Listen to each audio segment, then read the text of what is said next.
Hi, everyone, and welcome to another exciting webinar. It's been a while since we've done these. My goodness, probably almost a month. I was trying to get these set up where I was going to be doing them, every week, and then I went to a little bit every other week because of family situations that have been going on. So this is going to actually be the last one for a while. I don't have any more scheduled at this time. So thank you to those that are attending, and then we'll see moving forward what this looks like in the future. But as of right now, this is the last one that is planned. So I'm glad you guys are here. This is my guest, Tanya, from the Joyous Family, and she is going to be speaking with us today a little bit about addictions and just kind of how to handle family situations and how to love well during the process of addiction recovery. So Tanya, welcome, and please introduce yourself. Good morning. Thank you, Jessica. This is really a nice opportunity. I am traveling, so this is not my normal outfit here. I run a blog called The Joyous Family, and we are about families in recovery, living one day at a time. So we take a lot from the 12 steps. We're also members of Celebrate Recovery, and we've both been sober for, I have about 13 years and he has about 7. But we'll talk a little bit more about what my sobriety looks like. His story is his to tell. He's just a character in mine. And we are also raising 2 boys, 11 and 13. And that is a blessing and a challenge all at once. You know, that's funny because for those that have been following my story and following my newsletter, they know that I am now raising kids, and I haven't been doing that ever before, not for more than a night at a time. So this is a new story for me and my husband. My brother is in an accident, and now we're raising his children while he recovers. So I've now got 2 12-year-olds in my home and a 9-year-old. So I get that part of it's a blessing and a challenge at the same time. Absolutely. Fun stuff, right? They're beautiful and annoying, just like marriage, right? All those things, but a true blessing all the way around when you get to tuck them in at bed at night, right?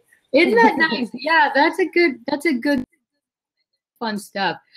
We'll jump right into things. I know you guys didn't come on to hear about child rearing, so well, maybe you did in some ways. So we might talk about that some. But I really appreciate what you just said, Tanya, about your husband's story is his to tell, and yours is yours to tell, and so he is a character in your story. And I think that is just such a great attitude, really, in a belief system to have, because I think oftentimes in marriage, we want to tell much more of our spouse's story than maybe they're willing to share. And so we kind of tell on them instead of telling our story and how they play a role. Would you expound on that piece just a little bit more?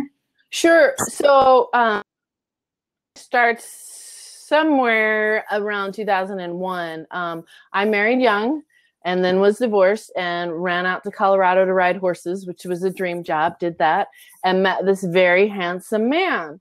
What I didn't know is there were other issues in there. But what I also didn't know was how sick I was. So lots of people would call me a codependent. I would call myself a recovering codependent or someone who struggles with codependency. And as I look at sharing my own story, I have to go back and say, I came into this second marriage with all of my own issues full blown. I was 35 at the time. And what I often tell people is nobody chooses somebody who's using because they are well. They are choosing that person because they're either trying to fix something, or they need to have control over that person, or they enjoy doing the same thing too. Those are some there are a myriad of things. This is a complicated issue. But as I start my own story, when I really began to look at it, this was nothing he had caused. This was nothing he had created. And I chose somebody that would exacerbate my own issues. And God works in really funny ways, because I either had to get well or get out. And I chose getting well. And that meant a lot of self-work. And when, this is going to sound very odd for a lot of people, is when I could look at myself and say, I can no longer blame him for what I think is happening. I was thankful for my addict because it made me grow up. And God used that person in my life to create a scenario that I wouldn't have done otherwise, to create a scenario where I chose to look at my own issues, to build my own character, to establish my own integrity.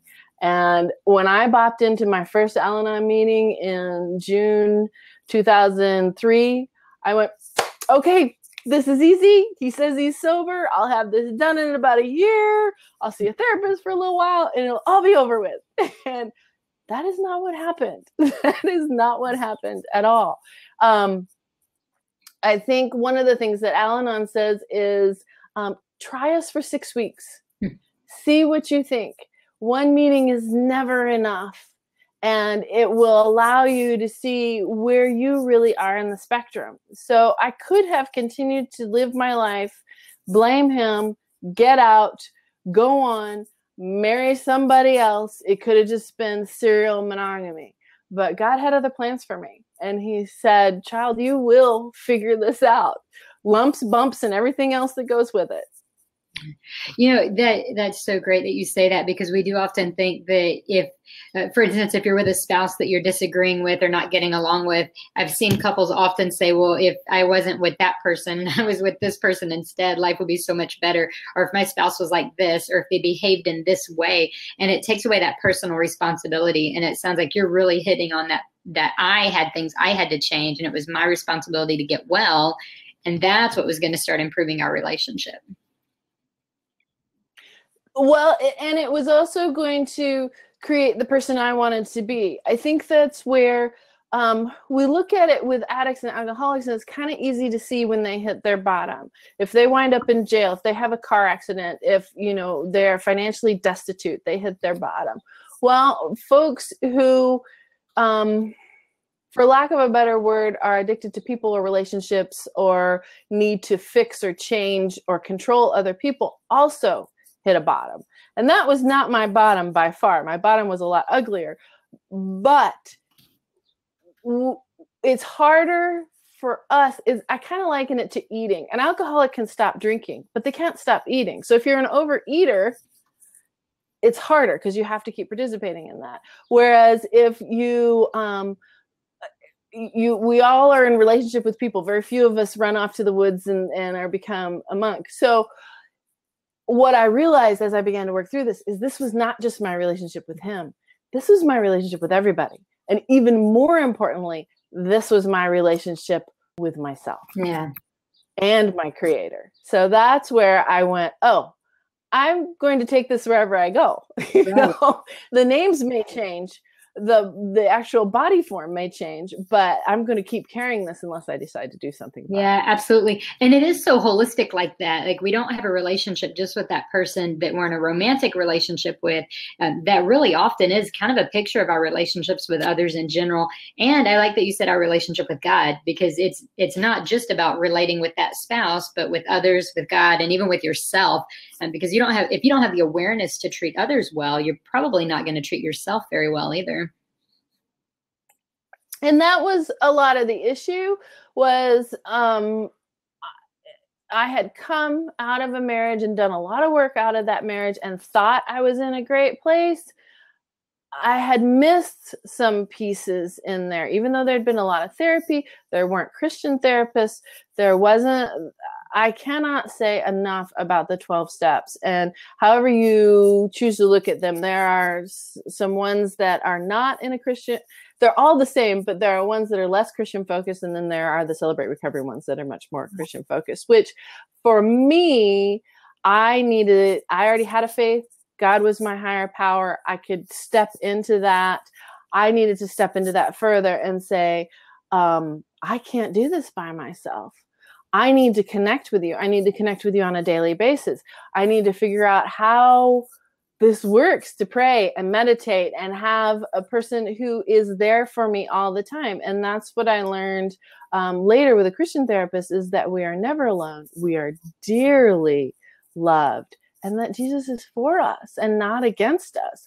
And so all of those pieces had to come together. And I didn't bop in and out in a year. Still practicing acting in my Celebrate Recovery group.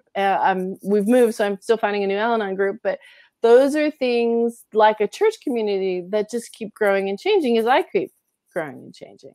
And so prayer became just an absolute integral part of my life where it hadn't been before. I didn't really understand what that meant.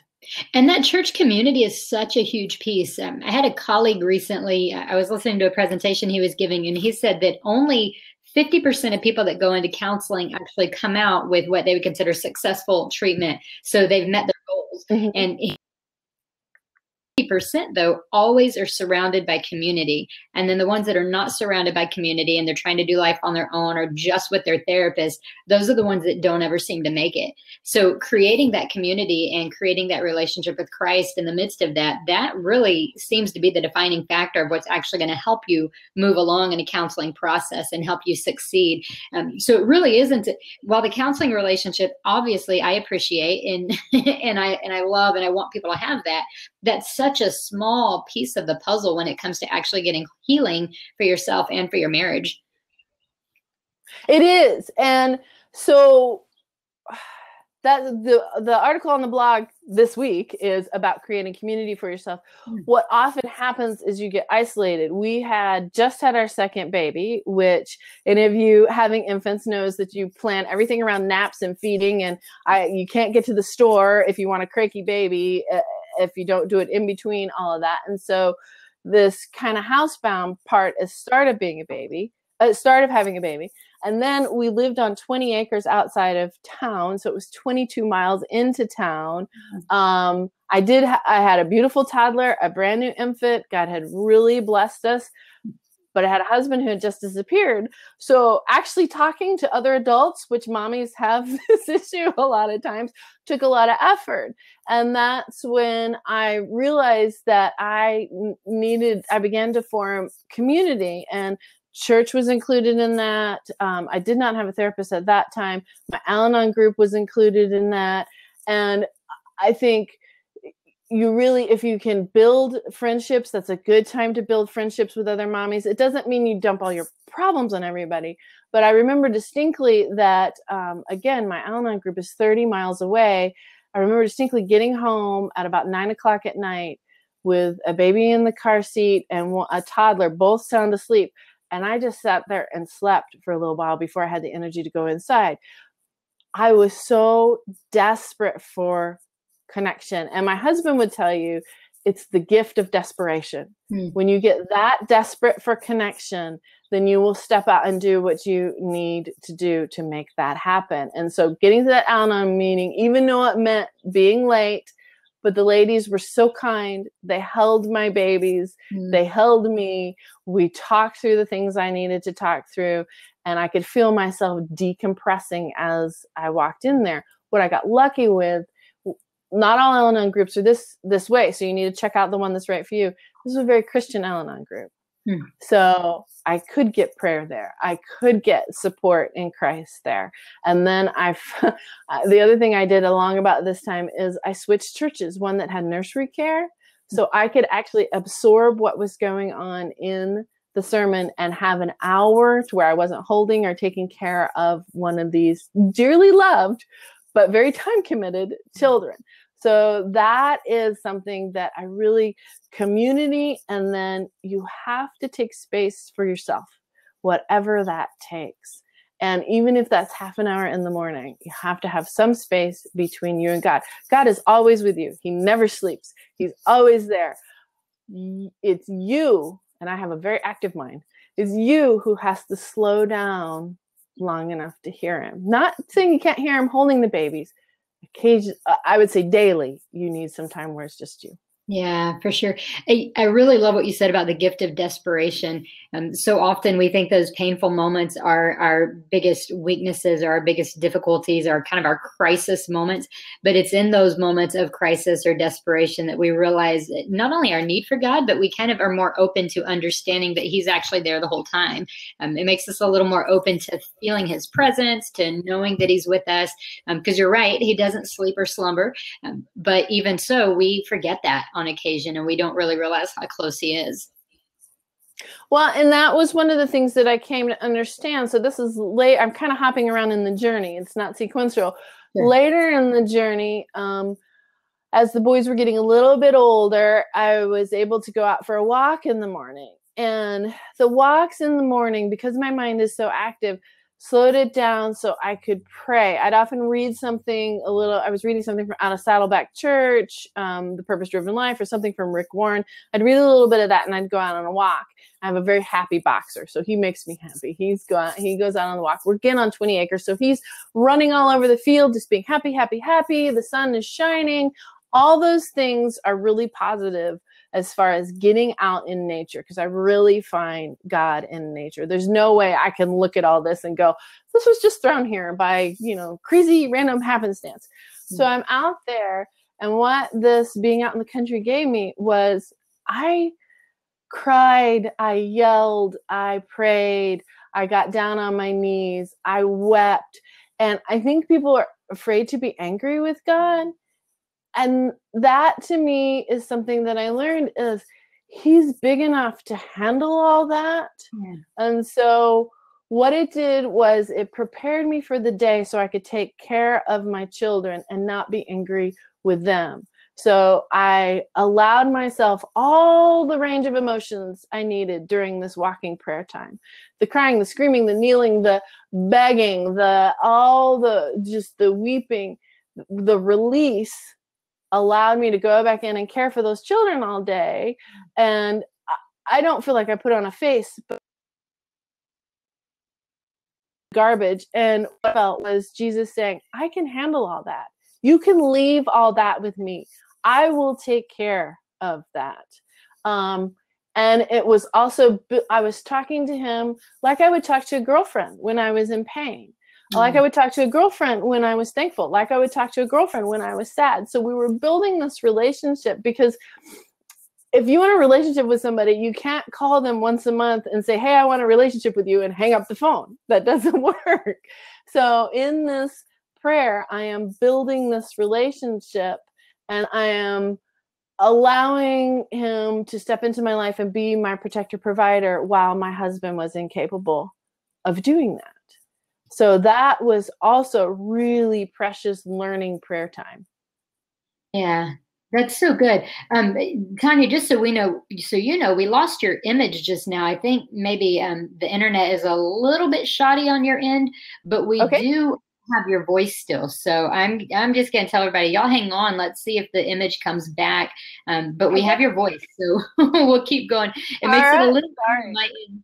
That's okay. It makes it a little odd on my end to see facial cues. So if I'm talking and you have something to say, just like jump in and interrupt me. And sure, I can see you, and my image is still up on me. But like I said, we're traveling, and so somebody may have kicked on the internet in the house. Hey, you're back. You're coming back. Oh, awesome. Okay. All right, very good. Hey, Tanya, on the form that I sent you that you filled out, one of the things that you said, your website is called the Joyous Family, or at least that's kind of your branding, and you have a tagline that says "Finding joy in life, one moment at a time." Tell us a little bit about that and how you encourage people to find joy in those little moments. Sure. One day at a time is a slogan used by both Al-Anon and AA. And it is, God only promises us one day at a time. He promises 1 minute at a time. Anything could happen. We are all in his creation. And so one day at a time, often what happens to people dealing with addiction or with codependency or those types of things is we downward spiral. So if my husband didn't show up for dinner, then he must be out somewhere doing something I don't like. And this could lead to something else. And then there's all this money spent. And then, he doesn't show up for a week, all those types of things. I have downward spiraled in less than 30 seconds, right? Yeah. But I only have this day. This is it.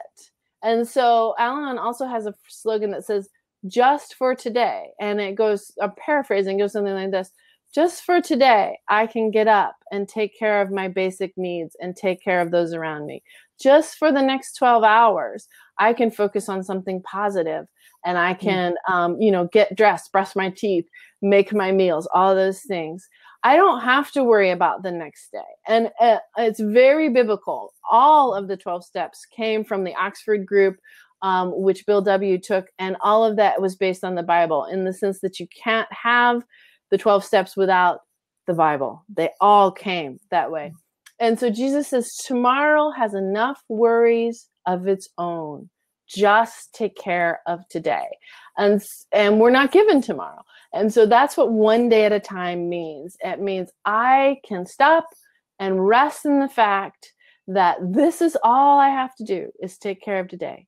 Not next week, not next month, not next year. And when you are truly in crisis, you look at this second, this minute, and then this hour. And that's where a good sponsorship helps, because then you could call them and say, okay, what if I wasn't acting crazy?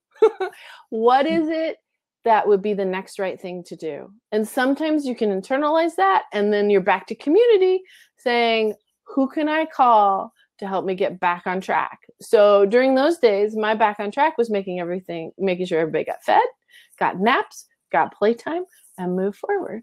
That's not all I do now because my guys are older, but one day at a time means this moment is precious. Don't give it up. Be who God has intended you to be during that moment and come back. Don't spiral out. I love that, because that's a message that really expands even beyond addiction of, this is the one moment that you need to live in, but especially true in the midst of addiction and all the turmoil that can bring for people. In my work with couples, what I find is oftentimes they kind of want the answer now. So they'll come in crisis. I'm thinking of divorce. How do I know when I can? What's my magic cue that I can leave?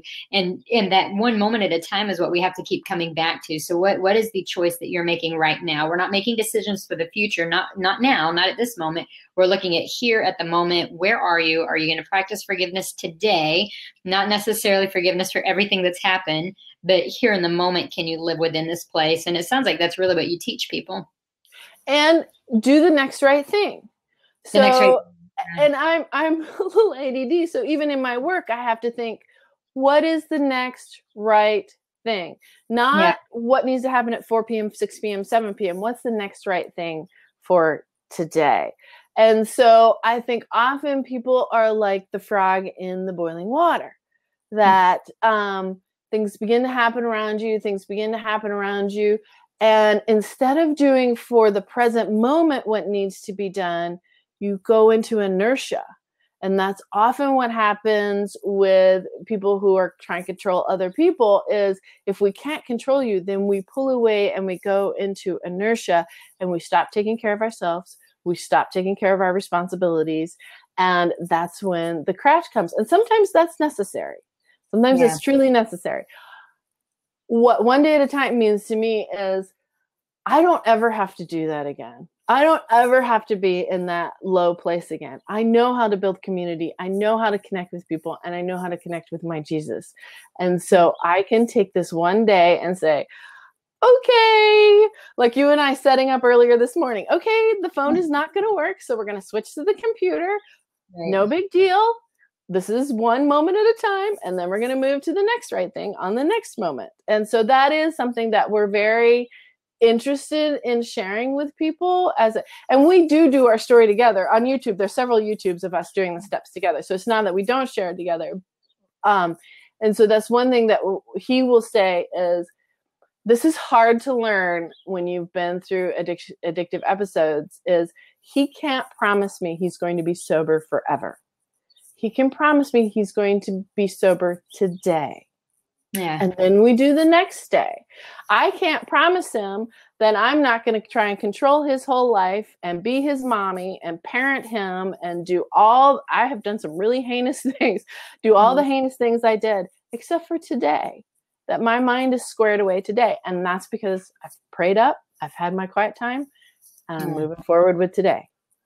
Makes all the difference in the world. Tamara commented, I know how to connect with my Jesus. She loves that line that you just gave.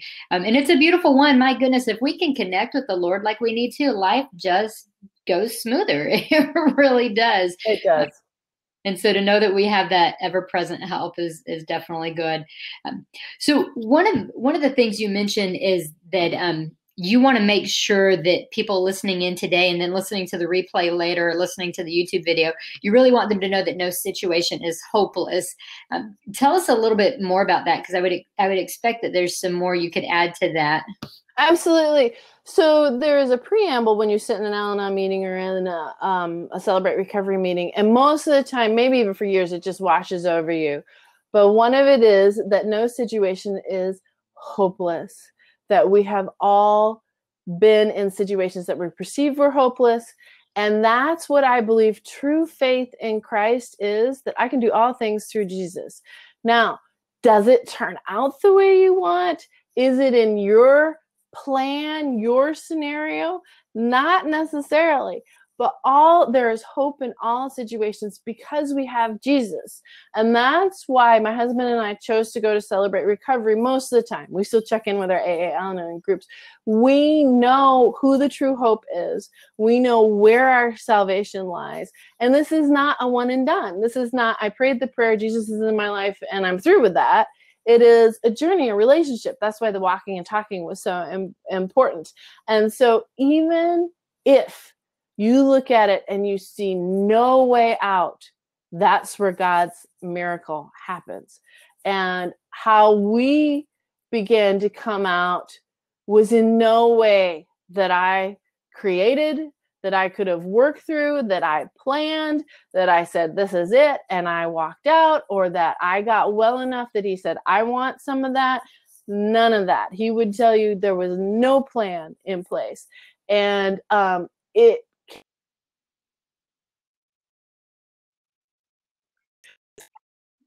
lawyers and divorce papers and all stuff.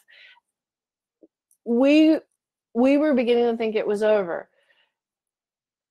Jesus said to me, young lady, you will stay married. I screamed and cried and kicked. And this is not, I don't have the blessing of hearing an actual voice. This is, again, a heart voice. That was both tragedy and hope at the same time, but it was direction. And that's because of the direct connection. So I would say to anybody, nothing is hopeless. I have heard stories that are horrific, and that's what you hear sometimes in these rooms. People who have come out of 3 terms in jail, people who have come out of abuse, horrible, horrible things. And Jesus has put their life back together in a way that glorifies him, but lifts them up out of the mire they were in. And that's where you say, if you're going to hope, why not hope in something strong? Hope in something that has created the world, that has risen from the dead. That's where hope is. Hope is not, this is where I struggle. I listen to a lot of podcasts. This is where I struggle with the happiness concept. Hope and joy are different from happiness. Happiness is fleeting. Joy is ever present and grabbable if you're able to connect. Hope is something, we're not hoping for something, hope is something unseen, but we're not hoping for something that's not unpromised. This is not a pie in the sky, I hope I make more money next year. This is a promise we already have, that Jesus says, I will always be present. I will always love you unconditionally, and that you are my precious child. There is at no time that I will leave you. And so we're not hoping for something that's non-existent. It's just unseen. And that's where I think a lot of people get caught up in their daily drama, and we all have it, is, okay, I can't see past the daily drama. And so you live one day at a time, but you also spend that time in the scriptures, in listening to people who spread the word, and listening to good things that are Christ-centered, that say, this is not all there is. Man. Yeah, that's so good. And I think you're right. A lot of times, even therapists have been guilty of saying, finding that inner peace and finding what makes you happy. But the truth is, happiness is fleeting. And so it's for the moment, and it's dependent on what's going your way, and dependent on what's going right in life. So to remember that joy of, we always have Christ, that's such a bigger picture. So getting tied into the little picture is what gets us in trouble a lot of times, but the joy of Christ is the big picture perspective that really, as Christians, we should always have, knowing that he's there, knowing that he's close, knowing that he'll never leave. Well, and the joy of the Lord is my strength. It's Nehemiah 10:13, I want to say. It's in there. Read the whole book of Nehemiah. And that's where your strength comes from, rather than if I spent my time in performance love of I performed well today, so you should love me, or you didn't perform well, so I'm not going to love you today, which is a lot of times where we spend our love coins, then we're constantly in this, it's kind of like a whirlpool. We're constantly going around and around and around. But if I spend my time saying, I am loved and cared about, because I am a daughter of Christ, because you are a divine child of Christ, you are loved and cared about. There's no question about that. It's always there. It's the rock that stands. It's building your house on the rock as opposed to building your house on the sand. And so that is the rock that stands there for you all the time. And you can go back to the scripture and you can read it over and over and over. And that's a lot of what I did. Was the Psalms were my friend. My particular favorites are 91 and 16. But 16 says, the Lord is my portion and my cup, and my boundary lines have fallen in pleasant places. Well, I lived on 20 acres. So yes, it did fall in pleasant places. Yes, he was there. And I can't say enough about, you have to come back to what is true. And as Christians, this is what is true. Unfortunately, people can be beat up by the Bible. Find someplace that doesn't. Find someplace that's not there. And so one thing I'll highly recommend, and we should probably put this in the show notes, is Wounded by Shame, Healed by Grace by Jeff Van Vonderen. And he really dispels a lot of the myths of addiction, alcoholism, codependency, all those types of things, and puts God's voice in there. Plus the fact that you can get in some organizations that will call you bad because of that. Right. That's not the truth. There are some struggles going on in your life, and addiction can look like workaholism, gardening, reading, overcare of your children. It can look at these isms pop up all over, the consumerism pop up all over the place. We just are able to see this one particular one more clearly. Yeah, that's really good. And to think about the other ways that we're addicted and the places where we get dependent on other things. I've heard it called in Christian circles, codependency called more of the idolatry. And so even that's a big one, to realize how many times we put something or someone above God in our lives. That's creating idol. And oftentimes, you can read the 10 Commandments and think, oh, I would never set up an idol. How, far be it from me, kind of thing. But the reality is we do that. And we live in that place often where we have to come back and realize, okay, God is supposed to be my all in all. He's at the top. And if I'm putting things above him, then I am not living my life the way I should.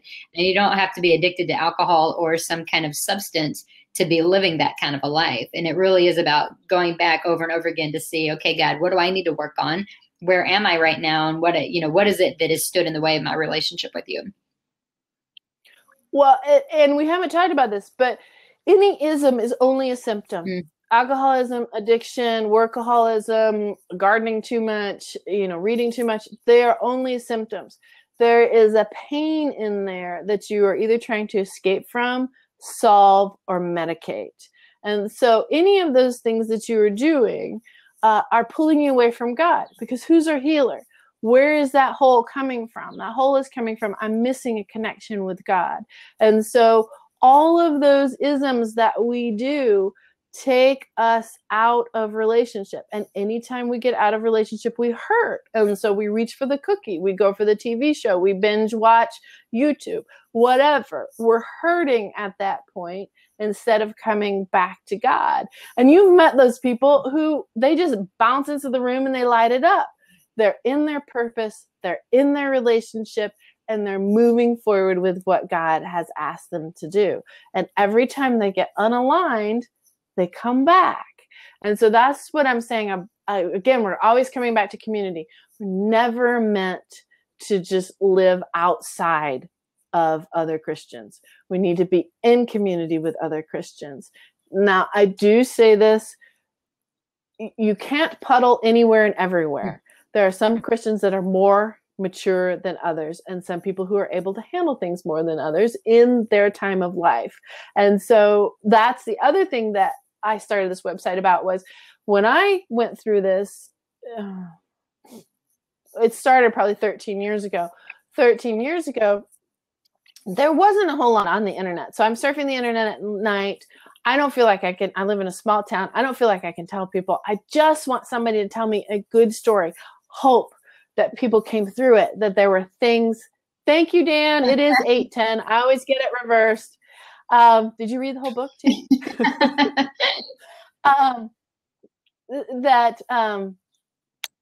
I lost my train of thought. Oh, that I didn't feel like I could tell anybody. And that's what a lot of these isms create, is isolation. And isolation from God, because you're like, well, God sees me as bad, and this is not something I should have done, and I'm in my second marriage. How could I let this go? Da, da, da, da. There weren't these sites on the internet. It has mine, and there are many others out there at the moment who generate this kind of content for people just to look at in the privacy of their own home and kind of make their own decisions and say, okay, I want to talk to somebody, but I'm not sure I want to be public about it. And there is anonymity in all of these meetings, but you still are sitting in there with possibly your banker, your grocer, other folks. So that was one of the reasons for starting the site, was for that man or woman who's surfing late at night going, I think I'm the only one. I feel crazy. How do I not feel crazy? Is there any hope? You know? And so that's where my husband and I felt we could share. We could say there is hope. It's a simple process, hard to do. Well, I'm not to send my kids someplace for the weekend, come back for the week, build, relationship again, start another marriage, all those types of things, because we fought. And we fought for as a therapist, we fought for the right reasons. We fought for the marriage, for our life in Christ. And what our therapist said was, if you're just doing this for the kids, you need to stop now. This is about your lives and how you can live together and how you can serve God. So we did get to a Christian therapist for that one. Yeah. And definitely short-sighted if you're doing it for the kids instead of your marriage. So yeah, that's so good. When our focus is off, we really can't heal the way we need to. And you're using a lot of we language, but you've also mentioned that you actually don't have, if your spouse isn't willing to heal, you still can. Can you talk to us a little bit, maybe from a practical standpoint, of how someone can go through a journey where they're seeking their own healing, even if a spouse is not willing to go that road? And that's one of my favorite parts. So there's a book. I was going to bring you this. I don't know if this is flipped around. Let's see. The Dilemma of the Alcoholic Marriage. I'm going to put that in the chat here too. This is an awesome one to start with. You can find this at any AA house. You could probably find this on the web. I think they sell it there too. It's an Al-Anon book. It's a little older, but it gives you some good idea of what's going on. Stormy Omartian has some really good stuff on prayer. She has one that I think it's if your marriage is desperate. It's something around there. And it's basically prayers, and it's prayers for both of you, but you don't have to do it together. So this journey started without him. And it started very much, as Beth Moore says, I couldn't get healthy for myself, but when those children came along, I knew I needed to do something. And so I kept going to Al-Anon. I kept seeking out people that could help me. I kept going to Bible studies. I kept showing up and building community as he was checking out, because I knew how sick I was. When I knew truly how sick I was I was yelling at my first child, who looks very much like my husband, because I was so angry with my husband. My little boy was 5. I had displaced a whole lot of stuff, and I knew mommy was just really out there. So I began to turn to Jesus as my husband, which is a very difficult concept. Although it is, if he is to come back for the church and we are the bride, he is my husband. He's my protector, my provider. So as my husband stepped out, I was able to turn to him. I began to work directly with a sponsor doing the steps, which led me to the fact that I was not in control and that I could return to sanity by giving the control back to God. And if I looked for my life to be full, then guess what happened? A precious Christian couple stepped in and started caring for the children and I. So this was a couple. This was not me stepping out of my relationship. This was not me doing anything outside of the province of God. So we parented as a triune for a while. They didn't have any children at the time. And because I was looking for community, God sent me community that connected with me. He sent me a church where I had a good group of women. I continued to work the steps. I continued to have a sponsor. I continued to seek my own growth and my own prayer life. At one point, we did separate for 23 months. At one point before separation, the kids and I were traveling on our own to see my parents and his parents, to go camping, to do community activities. What the Al-Anon group allowed me to look at was, how could I continue to live my life to the best of my ability, one day at a time, and let him do what he needed to do. I was not in control of what he was doing, nor did I have to make a decision to leave the marriage. I could sit in this spot and let Jesus protect me. Again, that's why Psalm 91 is so important, because it talks about no harm will come around your tent. And so that's what I prayed for a long time. I also prayed for change. And you know this as a family therapist, if one person changes, the rest of the family has to change. They may not change the way you want, but they have to change because you are changing. And so as I stepped forward in all of this changing, I also stepped into something called centering prayer. Centering prayer is done by centering. We look at the Christian tradition and we think it doesn't have a meditation piece, but that's not true. It got lost somewhere in the 4th century. We lost our meditation piece, and we keep looking to Buddhist, Hindu, those types of groups for that, or Zen. But we have a very strong one. And Father Keating out of Snowmass Monastery put that back together in Open Hands, Open Heart is the book on that. Okay. And he uses the passage about meeting with God in secret. And that is about, no matter how much you want the outside world to heal you, to sit and be quiet with God is a way that he can have the opportunity to heal you. It's just like prayer. Prayer is often us talking to God, and meditation is us listening to God. Now, you can define it however you want. That's just how I define it. And so what I thought about with centering prayer is, how do I quiet myself enough so he can heal me? When I'm in a relationship, if I talk all the time, I'm not getting anything from you because I can't hear you. I'm just hearing myself. With the centering prayer, you learn how to sit and be quiet and let God, as my pastor would say, love on you. And that is what brought me through the really tough time before the separation, through the separation, and then we did do a recommitment ceremony after the separation. Now, during the separation, we did do counseling with a Christian counselor. Wounded by Shame, Healed by Grace by Jeff Van Bonderen was super helpful. Loads of material. Let me say this. If you are being abused, you need to do something to keep your mind and body physically safe. I'm not saying to stay in a marriage where that is happening. And I don't think, Jessica, you would say that either. What I'm saying is, in a marriage where somebody is deep in their ism, there is a way for you to continue to live your life in integrity with God. Because in the end, as Mother Teresa says, who is it really between? It's not between me and him, or me and his children, or our children. It's between myself and God. Who will I answer to? God. Did I live my life in a way that was in line with God as much as I'm humanly possible? That's always the growth. I'm going for one day at a time.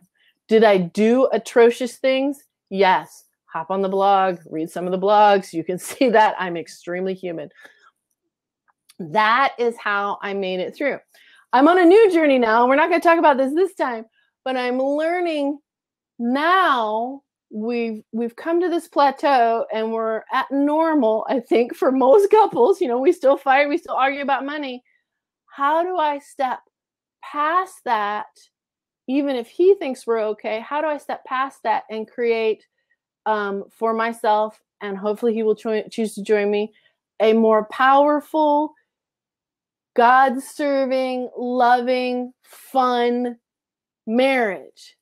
So if you're still in the trenches, you have to work through those pieces of healing yourself.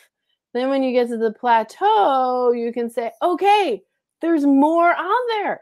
How do I step forward and do even more for that? And there's some other pieces to that, because God just doesn't want to bring you into normal. He wants to bring you into joy.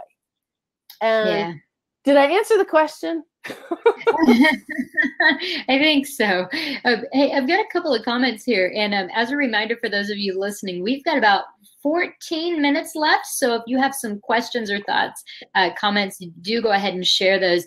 Dan says, what you do for yourself, you ultimately do also for the benefit of others. So true, Dan. In counseling, we call that homeostasis.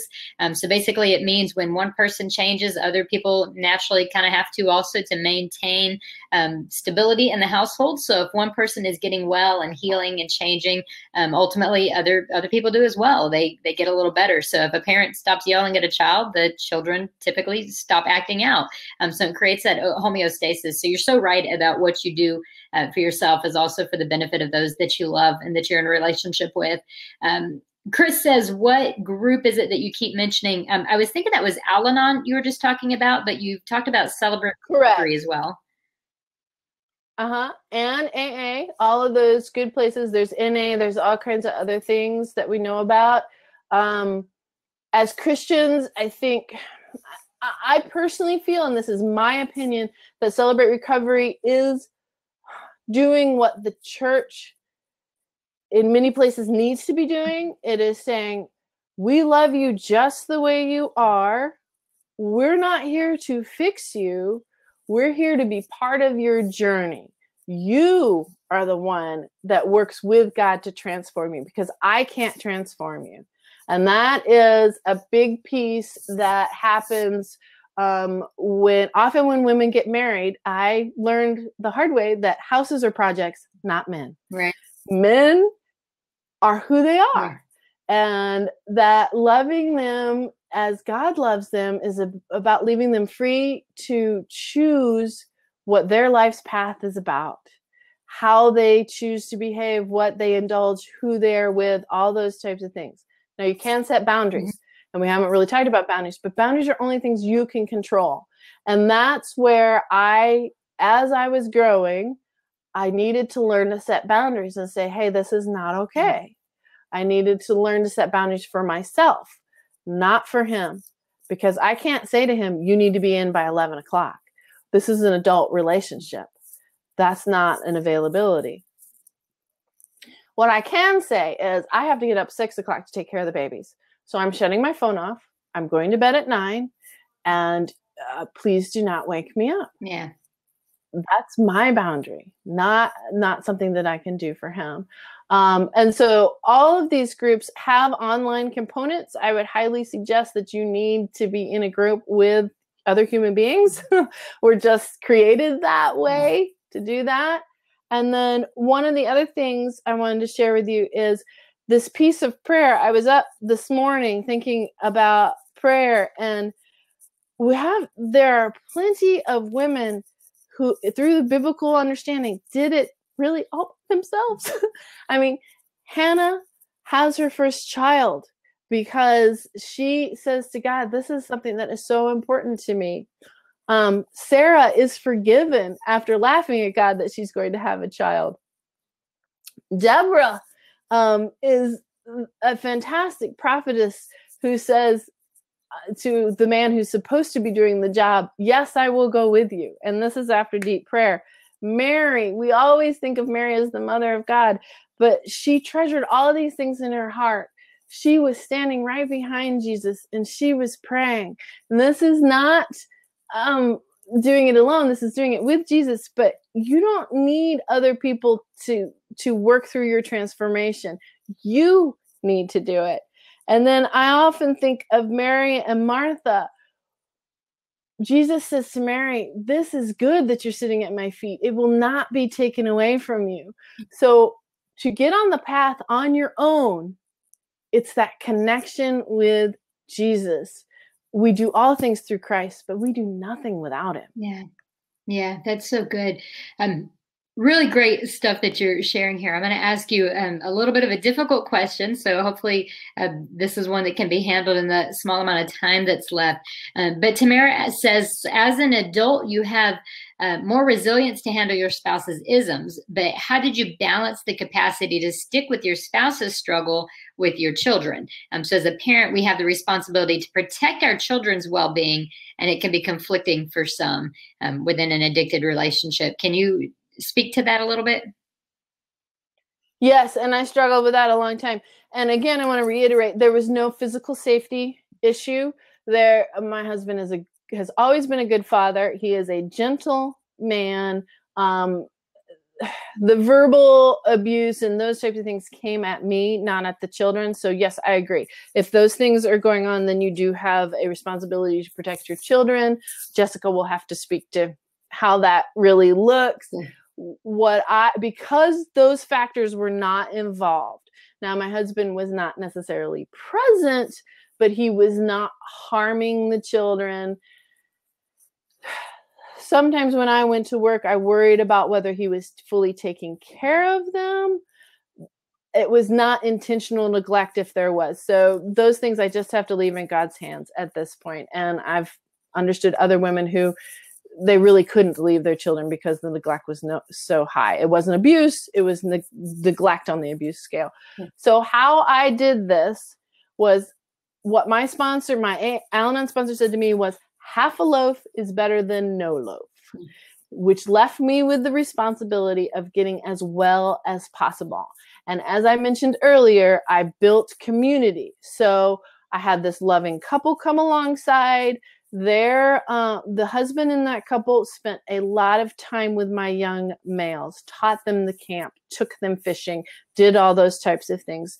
There are often, and you do have to be careful, but there are often people in the church who are helpful to do that. I put them in Sunday schools. I put them around other people who were living the life that I wanted to live and model for them.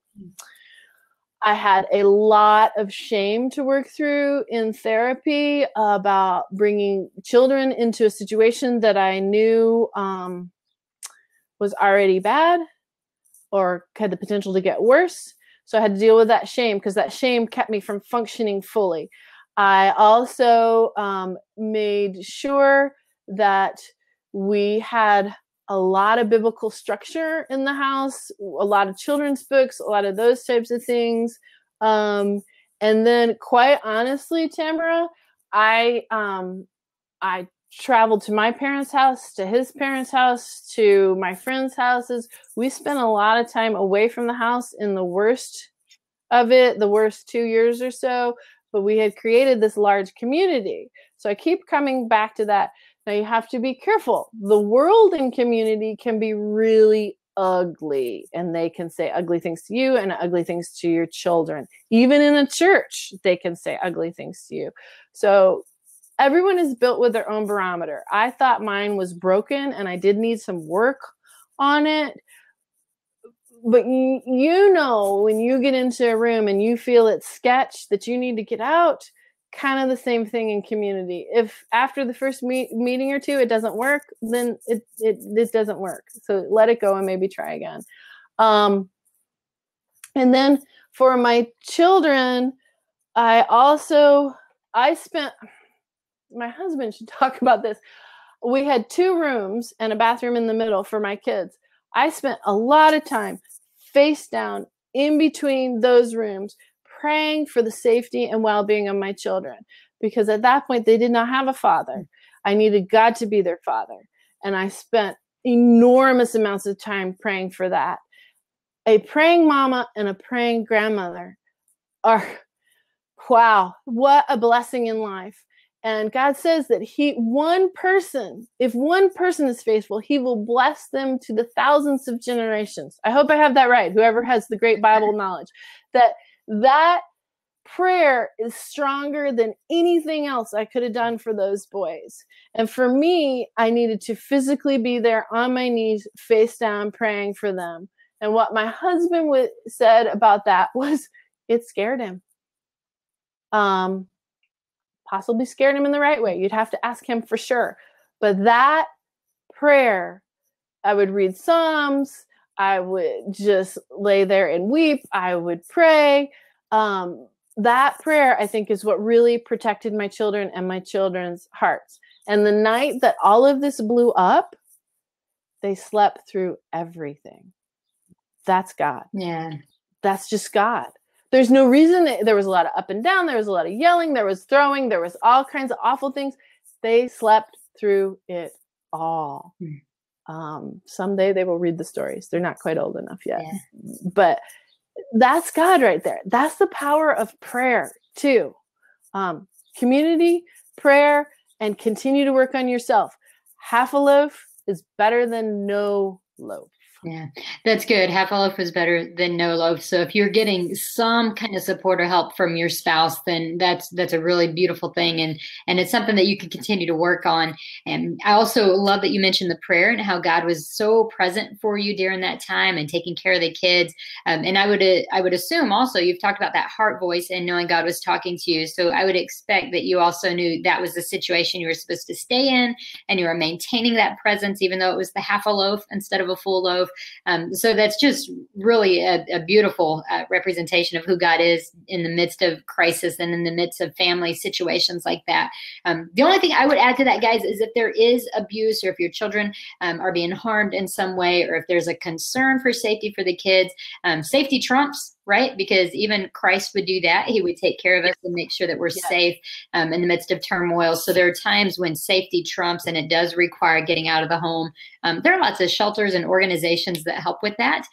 So if that's ever a concern, I would definitely say seek out either a social worker or a counselor that can help you put things in position so that everybody is safe. Because again, we always want to maintain safety above all. And then grace right under that, right? And loving our spouse well and loving those around us well. So we have just a couple of minutes left. I always ask my guests to give one practical tip. So what can someone leave or what can someone learn today that they can leave and put into play right away if they're in a situation where addiction has come against them? I would say find an Al-Anon group right away. Find a group. Get in the group. Do that as quick as you possibly can. If that's scary, check in online and look at what they have to say about the 12 steps. But you need a guide, and Jesus with skin on are these guides. So find Jesus with skin on. Find that trusted person. Go again, and Jessica, I hate to say this, some ministers are not safe. Some ministers don't understand this. So if you have one that does, and we luckily did, find that person and share it with him. Don't stay in isolation. That's my biggest, it's my biggest offering. Don't stay in isolation. Yeah, I love that. So guys, never underestimate the importance of community. Get with God, get in your Al-Anon group. And then I would tell you also, of course, counseling. That's the big piece I would throw in. But make sure that it's a counselor that's going to work well with you. If you ever end up in a situation where you're in counseling and you find that it's not a good fit, or you feel like you're being judged or belittled, or your therapist is just not well informed how to help, you are allowed to leave. So with grace, do so and find someone who's going to be a good fit. If they're just challenging you and you don't like the way it feels, that may not be a reason to leave. You may actually, but if you're in a situation where you know you're not getting help, please do feel the freedom to leave and get in with community that's going to help you. Tanya, thanks so much for being a guest today. I'm just so glad that you can make it. And people can find you at thejoyousfamily.com. Yes? Correct. Let me add to that about the therapist. This is what I tell people. You hired the therapist. You can fire the therapist. You do not work for them. They work for you. So as you said, Jessica, test them out. Don't just hop in and say, well, they told me and they're the authority. Right. You are the authority on you. Christ is the authority over you. So that's where you make those judgments. Yeah, that's really good. That's really good. Beautiful. Thank you so much for being here. So, thanks for having me. I really appreciate it. Absolutely. So the joyousfamily.com, Tamara says the Spirit spoke today. So thank you so much for being used by God and sharing your testimony and sharing some strengths for the audience that are listening today and that will be listening to the replay. So awesome. Bless you. When I hang this up, it gets rid of our communication as well. So I'll follow up with you by email. But I sure do appreciate you being here today. And for those of you listening, you will get the replay in your box like always, and it will be on YouTube later this afternoon. So be sure to check out Tanya's website, and you guys know where to find me at befullywell.com. God bless, and see you soon. Bye-bye. Bye.